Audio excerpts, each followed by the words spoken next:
सहनाववतु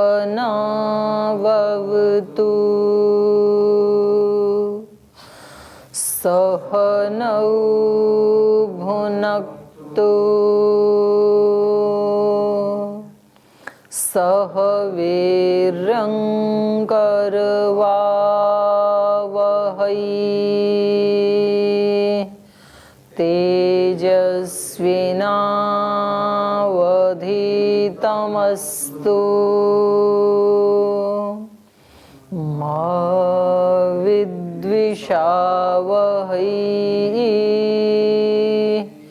ॐ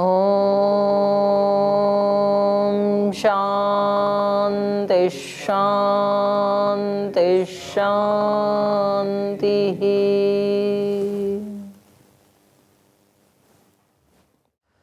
न्याय दर्शन का द्वितीय अध्याय पढ़ रहे हैं और इसका द्वितीय आह्निक आज प्रारंभ करेंगे।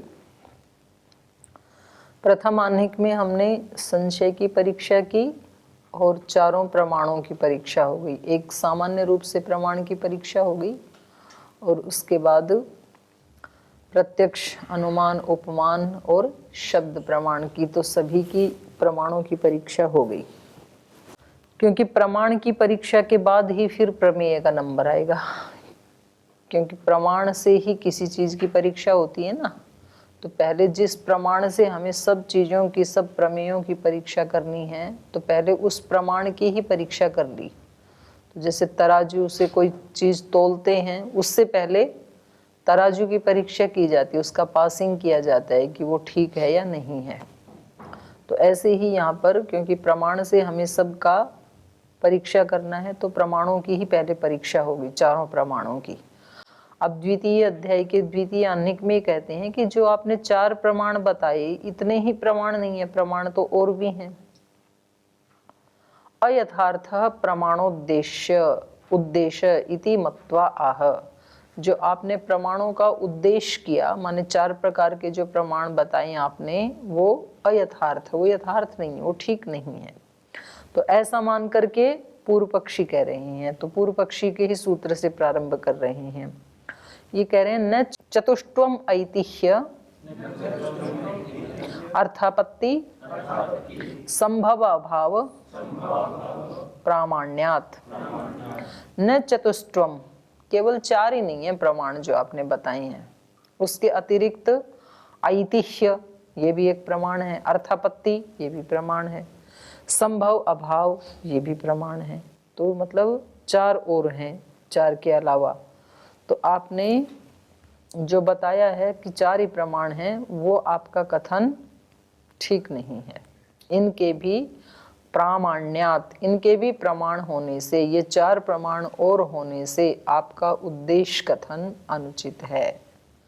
न चत्वारि एव प्रमाणानि, केवल चार ही प्रमाण नहीं है, किम तर्हि, तो कितने हैं। ऐतिह्यम अर्थापत्ति संभवो अभाव इत्येतानि अपि प्रमाणानि, ये चार भी प्रमाण ही हैं। तानि कस्मान् नोक्तानि, तो इनको उद्देश्य सूत्र में क्यों नहीं कहा, ये भी तो कहने चाहिए थे। इति है ऊचु इति अनिर्दिष्ट प्रवक्त्रिकम प्रवाद पारंपर्यम ऐतिह्यम। ऐतिह्य क्या है, ऐतिह्य है इति है ऊचु, ऐसा कहते हैं, ऐसा हमने सुना है, ऐसा कहा जाता है। इति अनिर्दिष्ट प्रवक्त्रिकम, जिसका कोई प्रवक्ता निर्दिष्ट नहीं है कि ऐसा किसने कहा। तो ऐसे बहुत सुनते हैं ना गांव आदि में, भाई इस पेड़ में भूत रहते हैं, ऐसा हमने सुना। अब उनसे पूछे किससे सुना, तो उसका कोई मेन प्रवक्ता नहीं है। तो ये अनिर्दिष्ट प्रवक्ता है ये कथन। तो अनिर्दिष्ट प्रवक्त्रिकम प्रवाद, जो प्रवाद अर्थात कहावत आदि हैं, पारंपर्यम ऐतिह्य, परंपरा से चलती रहती हैं वो, जी हमने तो ऐसे सुना है, कहते आए हैं लोग। बिल्ली रास्ता काटे तो आगे नहीं जाना, कोई छींक मार दे तो उस समय आगे नहीं जाना। तो ये सारी चीजें क्या हैं, ऐतिह्य, परंपरा से सुनी जाती हैं कि हमने ऐसा सुना अपने बड़ों से, फिर उन्होंने अपने बड़ों से सुना होगा। पर उसका ऐसे नहीं है कि जैसे अथ योगानुशासनम, ये किसने कहा? बोलिए तो महर्षि पतंजलि जी ने कहा। निर्दिष्ट प्रवक्ता है ना उनका, इनका कोई निर्दिष्ट प्रवक्ता नहीं है। अनिर्दिष्ट प्रवक्तिकम प्रवाद पारंपर्यम ऐतिह्यम, इसको तो ऐतिह्य कहते हैं। और अर्थापत्ति किसको कहते हैं? अर्थात आपत्ति ही अर्थापत्ति। अर्थात माने अर्थ से भिन्न, जो दूसरी बात का ज्ञान करा दे उसको कहेंगे अर्थापत्ति। जो उस शब्द का अर्थ है उस अर्थ से भिन्न किसी और का भी ज्ञान करा दे उसको कहेंगे अर्थापत्ति। अर्थात आपत्ति अर्थापत्ति। आपत्ति मतलब प्राप्ति, प्राप्ति मतलब प्रसंग। तो ये कोई दूसरे प्रसंग का भी ज्ञान करवा दे उसको अर्थापत्ति नाम का प्रमाण कहते हैं। यत्र अभिधीयमाने अर्थे यो अन्यो अर्थः प्रसज्यते सो अर्थापत्ति। करें यत्र अभिधीयमाने अर्थे, एक विषय के कहे जाने पर यो अन्यो अर्थः प्रसज्यते, कोई दूसरा अर्थ भी प्रकट हो जाता है तो उसको क्या कहेंगे? अर्थापत्ति। जैसे उदाहरण दे रहे हैं, यथा मेघेषु असत्सु वृष्टिर् न भवति, बादलों के न होने से बारिश नहीं होती है। किमत्र प्रसज्यते, तो यहाँ पर क्या प्रकट हुआ? सत्सु भवति इति, बादलों के होने पर होती है। तो ये क्या हो गई? अर्थापत्ति। तो हम बोलते हैं ना भाई अर्थापत्ति से क्या निकला, इस तरह की बातें कह देते हैं ना भाई, यहाँ तो मैं ही रोज यज्ञ में समय पे आता हूँ। तो बोले आप कहना क्या चाहते हो? इसका मतलब तो ये हुआ ना कि और कोई भी समय पे नहीं आता है, तो अर्थापत्ति से तो ये अर्थ निकला। बोले नहीं, मैं तो ऐसे कह रहा था कि मैं तो आता हूँ। तो बोले ऐसे बोलना चाहिए था ना, मैं तो आता हूँ, मैं ही आता हूँ। तो ऐसे ये बहुत चलते हैं। तो कह रहे हैं जिस विषय के कहे जाने पर जो दूसरा अर्थ भी प्रकट हो जाए उसको कहेंगे अर्थापत्ति। तो मेघों के न होने पर वृष्टि नहीं होती है, तो इससे अर्थापत्ति से निकला होने पर होती है, सत्सु भवति इति। तो ये हो गया अर्थापत्ति। संभव किसको कहते हैं? संभवो नाम अविनाभाविनो अर्थस्य सत्ता ग्रहणात् अन्यस्य सत्ता ग्रहणम। संभव उसको कहते हैं, संभव नाम उसका है जो अविनाभाविनो अर्थस्य, जो जिसके बिना नहीं रह सकता, अर्थात उसके साथ रहने वाला जो पदार्थ है उसका सत्ता ग्रहणात्, उसकी सत्ता का ग्रहण होने से अन्यस्य सत्ता ग्रहणम, दूसरे की भी सत्ता का ग्रहण हो जाए उसको कहेंगे संभव। जैसे उदाहरण दे रहे हैं, यथा द्रोणस्य सत्ता ग्रहणात् आढ़कस्य सत्ता ग्रहणम। जैसे द्रोण का मतलब होता है 20 किलो, धौण बोलते हैं हिंदी में उसको। द्रोणस्य सत्ता ग्रहणात्, द्रोण की सत्ता का ग्रहण होने से आढ़कस्य, आढ़क होता है 5 सेर, आढ़कस्य सत्ता ग्रहणम, आढ़क की भी सत्ता का ग्रहण हो जाता है। माने कहीं 20 किलो चावल रखे हैं किसी ड्रम में तो 5 किलो भी है ना उसमें, संभव है ना। 20 किलो में 5 किलो होना भी तो संभव है, तो इसको कहेंगे संभव प्रमाण। और कहा आढ़कस्य सत्ता ग्रहणात् प्रस्थस्य इति, कहीं 5 सेर की सत्ता है तो प्रस्थ, प्रस्थ मतलब 1 सेर, 1 सेर का भी ग्रहण हो जाता है। तो ये संभव नाम का प्रमाण है। और अभाव किसको कहते हैं? कहा अभावो विरोधी ही, विरोधी को अभाव प्रमाण कहते हैं। जैसे अभूतम भूतस्य, अभूत किसका विरोधी है? भूत का। अविद्यमानम वर्ष कर्म विद्यमानस्य वायुअभ्र संयोगस्य प्रतिपादकम। जैसे वर्षा कर्म का की अविद्यमानता, बारिश नहीं हो रही है, तो ये किस चीज का प्रमाण है? वर्षा का अभाव किसको बता रहा है? विद्यमानस्य वायु अभ्र संयोगस्य प्रतिपादकम। वहां वायु और बादल, कैसा बादल? वर्षा की धारा को रोकने वाला, वायु भी रोकने वाली, विधारक वायु और बादल के संयोग का प्रतिपादन हो रहा है। यहाँ पर बादल हैं फिर भी वर्षा नहीं हो रही है, तो ये किस चीज का प्रमाण है?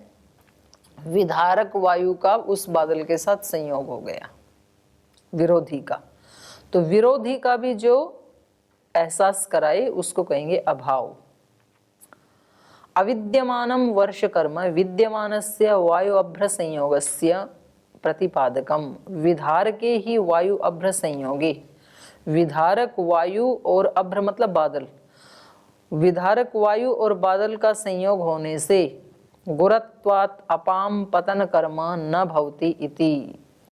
तो विधारक वायु का बादल के साथ संयोग होने से गुरुत्वात्, गुरु होने के कारण, जो जल हैं वो गुरु होने के कारण पतन कर्म न भवति इति, वो गिरते नहीं है नीचे, तो फिर बारिश नहीं होती है।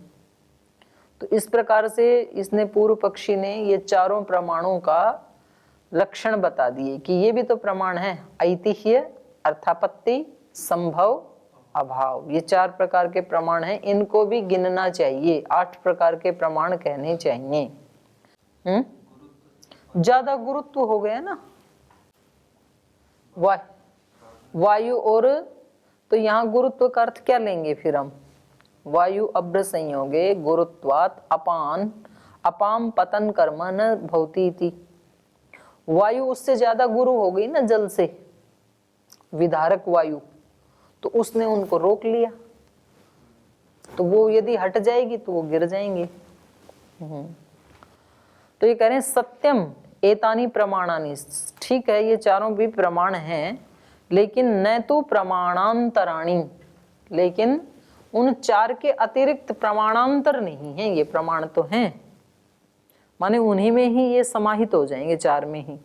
प्रमाणांतरम च मन्यमानेन प्रतिषेध उच्यते। हमने प्रमाणांतरम, जब आप इनको और 4 प्रमाण बता रहे हैं तो उसको मानते हुए प्रमाणांतरम च मन्यमानेन प्रतिषेध उच्यते। पूर्व पक्षी क्या है, क्या सोच रहा है? इनको प्रमाणांतर मानता हुआ प्रतिषेध कर रहा है। किसका प्रतिषेध कर रहा है? उद्देश्य लक्षण का, जो 4 प्रमाणों का उद्देश्य किया है उसका प्रतिषेध कर रहा है। तो सोयम, तो इसलिए उसका उत्तर दे रहे हैं। शब्द ऐतिह्य अनर्थांतर भावात् अनुमाने अर्थापत्ति संभव अभाव अनर्थांतर भावाच्च अप्रतिषेधः। कह रहे हैं कि नहीं ये प्रमाणांतर नहीं है और ये कोई दोष भी नहीं आएगा। शब्दे ऐतिह्य अनर्थांतर भावात्, तो इसमें शब्दे भी हो सकता है, शब्द प्रथमांत भी हो सकता है, दोनों अर्थ ठीक हैं। शब्द में तो ऐतिह्य प्रमाण की अनर्थांतरता होने से, माने शब्द में ही आ जाएगा ऐतिह्य, या शब्द प्रमाण ही ऐतिह्य प्रमाण भी है, ये इसमें अनर्थांतरता होने से। शब्द ऐतिह्य, शब्द प्रमाण ही है ऐतिह्य प्रमाण, क्यों? अनर्थांतर भावात, भेद न होने से। और अनुमाने, तो क्योंकि आगे सप्तम्यंत ले रहे हैं इसलिए शब्द में भी क्या लेंगे हम? शब्दे। तो शब्द में तो ऐतिह्य समाहित हो जाएगा भेद न होने के कारण, और अनुमाने, अनुमान प्रमाण में अर्थापत्ति संभव अभाव, इनका अनर्थांतर भावाच्य, इनका अनर्थांतर भाव होने से, माने भेद न होने से अप्रतिषेध, हमारे उद्देश्य लक्षण का प्रतिषेध नहीं हो पाएगा। अर्थात ये 3 तो अनुमान में समाहित हो जाएंगे और ऐतिह्य शब्द प्रमाण में समाहित हो जाएगा, इसलिए प्रमाण 4 ही हैं। तो जो हमने उद्देश्य लक्षण किया था वो उचित है। अनुपपन्न प्रतिषेध, आपका प्रतिषेध उपपन्न नहीं होगा, उचित नहीं है। कथम? आप्तोपदेश शब्द, हमने शब्द का लक्षण वहां पर बताया है आप्तोपदेश इति। न च शब्द लक्षणम ऐतिह्यात व्यावर्तते, तो ये जो शब्द का लक्षण है आप्तोपदेश शब्द, ये ऐतिह्य की यहाँ पर निवृत्ति नहीं होती है। ऐतिह्य को भी इन्होंने क्या बताया? इति है ऊंचू, ऐसा कहते हैं, तो किसी ने तो कहा होगा ना, तो ये उसी में आ जाएगा। माने इस लक्षण में व्यावृत्त नहीं, इस लक्षण से व्यावृत्त नहीं होगा ऐतिह्य, इस लक्षण के अंदर ही आ जाएगा। सोयम भेदः सामान्यात् संगृह्यते इति। तो इसलिए जो ऐतिह्य नाम का जो आप भेद बता रहे हैं, शब्द से अलग बता रहे हैं, ये सामान्यात् संगृह्यते इति, सामान्य लक्षण वाला ही होने से, समान लक्षण वाला होने से शब्द में ही संग्रहित हो जाएगा। प्रत्यक्षेण अप्रत्यक्षस्य संबद्धस्य प्रतिपत्ति ही अनुमानम। अनुमान का लक्षण भाष्यकार ने क्या बताया था? प्रत्यक्षेण, प्रत्यक्ष से, अप्रत्यक्षस्य जो अप्रत्यक्ष है, और संबद्धस्य जो हमेशा उसके साथ संबद्ध रहता है, उसकी प्रतिपत्ति हो जाती है। जैसे प्रत्यक्ष तो है धूम, और अप्रत्यक्ष क्या है? अग्नि, और धूम और अग्नि हमेशा संबद्ध रहते हैं। तो कह रहे हैं जिसके प्रत्यक्ष के होने से अप्रत्यक्ष, संबद्ध अप्रत्यक्ष की जो प्रतिपत्ति होती है, उसको क्या कहते हैं? अनुमान। तथा च अर्थापत्ति संभव अभाव। तो अर्थापत्ति संभव अभाव में भी वही होता है। अर्थापत्ति में जैसे हम देख रहे हैं कि बारिश नहीं हो रही है, बादल के न होने से बारिश नहीं हो रही है, तो अर्थापत्ति से क्या हुआ? बादल के होने से बारिश होती है, तो ये अनुमान में ही आ जाएगा। और संभव में क्या था कि 20 किलो में 5 किलो भी आ जाता है, तो 20 किलो को देखने से 5 किलो का भी अनुमान लग जाता है, ये संभव हो गया। और अभाव क्या था? यदि बादल होते हुए भी बारिश नहीं हो रही है, इसका मतलब विधारक वायु का बादल से संयोग है। तो ये सब तीनों किस में आ जाएंगे? अनुमान में।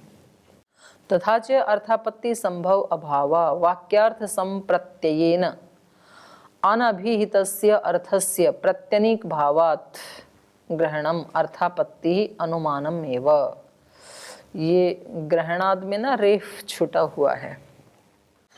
वाक्यार्थ संप्रतिपत्तेन, तो वाक्यार्थ की संप्रतिपत्ति से, अनभिहितस्य अर्थस्य जो अनुमान का लक्षण बताया था, उसमें अनभिहित अर्थ की भी प्रत्यनीक भावात, प्रत्यनीक भाव अग्रहणात्, प्रत्यनीक भावात ग्रहणम, विरोधी भाव का ग्रहण होने से अर्थापत्ति अनुमानम एवं, अर्थापत्ति भी अनुमान ही है। तो ये तीनों ही संभव भी, और संभव, अभाव और अर्थापत्ति, ये तीनों इसी में आ गए अनुमान में।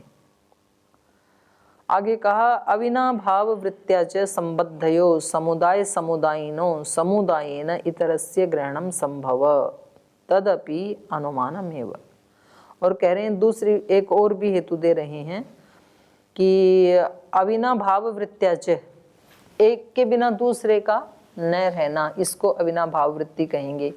तो अविनाभाव वृत्त्या च, एक दूसरे के बिना न रह सकने वाली वृत्ति के द्वारा भी संबद्धयो, जो दो साथ रहते हैं, समुदाय समुदायिनोः, समुदाय और समुदायी, इन दोनों में से समुदायेन इतरस्य ग्रहणम संभव, समुदाय के द्वारा समुदायी का ग्रहण संभव हो ही जाता है। तो इसलिए तदपि अनुमानमेव, तो इस हेतु से भी संभव, अभाव और अर्थापत्ति अनुमान में ही आ जाएंगे।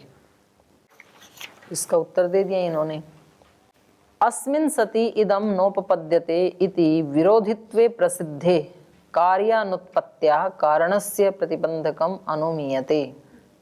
तो कह रहे हैं अस्मिन् सति इदं नोत्पद्यते, इसके होने पर ये उपपन्न नहीं होता है, इति विरोधित्वे, ऐसे विरोधी गुण के विरोधित्वे प्रसिद्धे, ऐसा विरोध जहाँ प्रसिद्ध होता है, मतलब आग के होने पर शीतलता नहीं होती है, शीतलता के होने पे अग्नि नहीं होती है, ऐसा। अस्मिन् सति इदं नोपपद्यते इति विरोधित्वे प्रसिद्धे, तो जहाँ पर ये विरोध प्रसिद्ध होता है, जैसे विधारक वायु के रहने पर वृष्टि नहीं होगी, तो ऐसा विरोध प्रसिद्ध होने के कारण कार्यानुत्पत्त्या कारणस्य प्रतिबंधकम अनुमीयते, कार्य की अनुत्पत्ति होने से कारण क्या है वहां पर? विधारक वायु, कारणस्य प्रतिबंधकम अनुमीयते, प्रतिबंधक जो कारण है विधारक वायु, उसका अनुमान होता है। सोयम यथार्थ एवं प्रमाणोद्देश्य इति, तो इसलिए जो हमने प्रमाणों का उद्देश्य किया, 4 प्रकार के प्रमाण बताए थे, वो यथार्थ ही है, उसमें कोई दोष नहीं है। सत्यम एतानि प्रमाणानि न तो प्रमाणांतराणि इति उक्तम। तो इसलिए हमने कहा कि ये प्रमाण तो हैं चारों, लेकिन ये प्रमाणांतर नहीं है। अर्थापत्तेः प्रमाणम प्रमाण भावाभ्यनुज्य नोपपद्यते। तो ये कह रहे हैं पूर्व पक्षी कि चलो ठीक है, आप कह रहे हो ना कि ये चारों ही प्रमाण हैं, पहले तो खुद नहीं बताया था कि ये भी तो चारों प्रमाण हैं, इनको भी प्रमाण मानो। और जब इन्होंने कहा कि ठीक है ये प्रमाण तो हैं लेकिन ये प्रमाणांतर नहीं है, तो अब खुद ही प्रश्न उठा रहे हैं, बोले आपने इनको चारों को प्रमाण मान लिया क्या?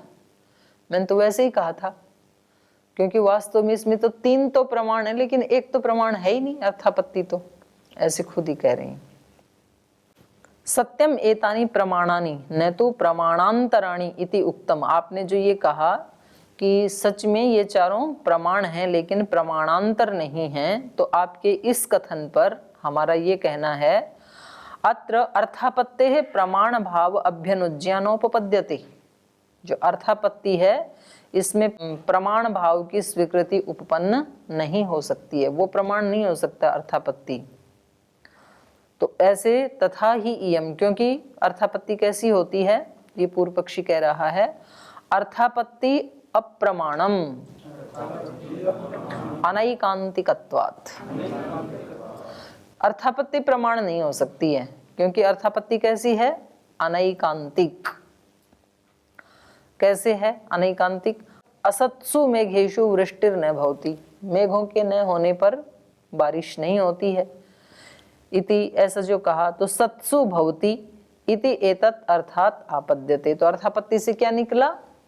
बादलों के होने पर वृष्टि होती है, लेकिन सत्सु पीछे एकदा न भवति, लेकिन बादलों के होने पर भी कभी कभी नहीं होती है। एकदा सत्सु पीछे न भवति, तो सायम अर्थापत्ति अप्रमाणम इति। तो ये जो अर्थापत्ति है ये तो अप्रमाण हो गई। बादलों के होने पर भी वृष्टि होती है, बादलों के होने पर वृष्टि नहीं भी होती है। तो जो कभी हो कभी ना हो वो कैसा क्या होता है? अनैकांतिक। और अनैकांतिक कभी प्रमाण नहीं हो सकता है, तो अर्थापत्ति प्रमाण नहीं है। समस्या समझ में आ गई? इसको उत्तर तो आगे दे दिया ना, बात विदर्भ वायु होगा तो नहीं होगा, बादल होते हुए फिर प्रश्न उठाया इन्होंने। इसको उत्तर तो पूर्व में ही दे दिया ना, बादल होते हुए भी यदि बारिश ना हो उसका मतलब विदर्भ वायु है, तो पहले ही नहीं, ये उस बात को नहीं पकड़ रहा है। ये बात ये है, इन्होंने उदाहरण क्या लिया था? बादलों के न होने पर वृष्टि नहीं होती, उसको ले रहा है। अर्थापत्ति से क्या आया?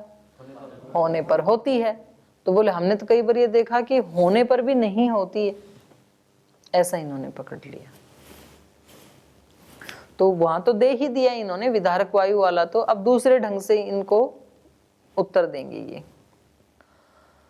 तो कहा ये जो है सत्सु अपि चैकदा न भवति सायम अर्थापत्ति अप्रमाणम इति न अनैकांतिकत्वम अर्थापत्ति। कह रहे नहीं, अर्थापत्ति अनैकांतिक नहीं है। इन्होंने अनैकांतिक ठहरा करके इसको अप्रमाण बताया ना, तो कह रहे नहीं ये अनैकांतिक नहीं है, ऐकांतिक ही है।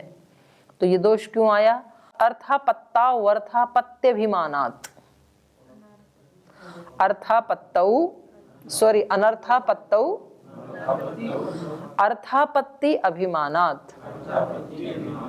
बोले आपने जो अनर्थापत्ति है उसमें अर्थापत्ति का भ्रम होने से ये आपको दोष दिखाई दे रहा है। जो अर्थापत्ति है ही नहीं, अनर्थापत्ति है, उसको आपने क्या मान लिया? अर्थापत्ति मान लिया।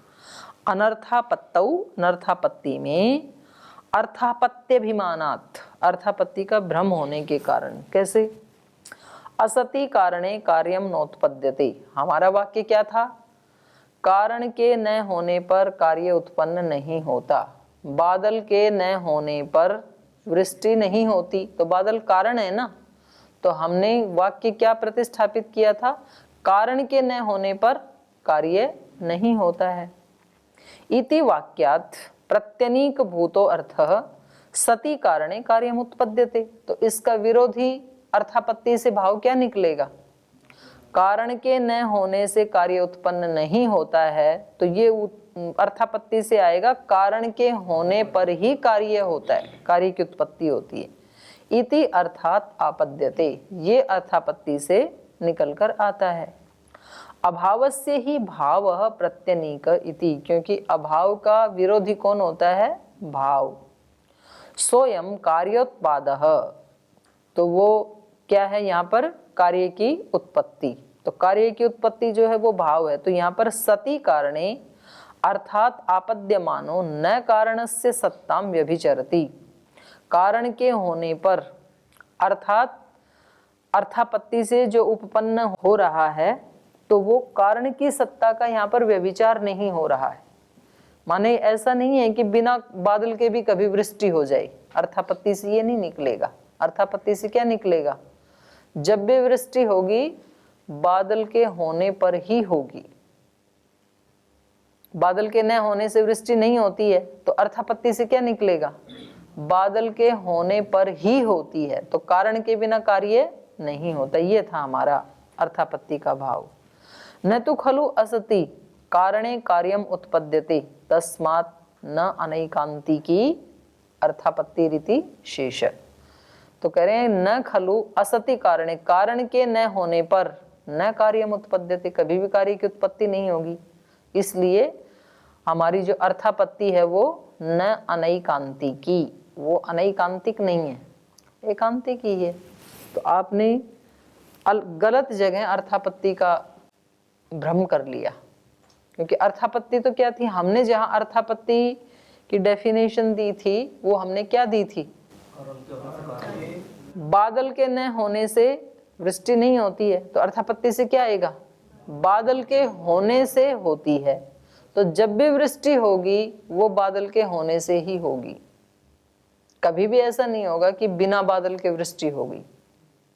ठीक है, तो इस पे आपका कोई प्रश्न होगा तो कर लेंगे। आज समय हो गया, आज यहीं विराम लेते हैं।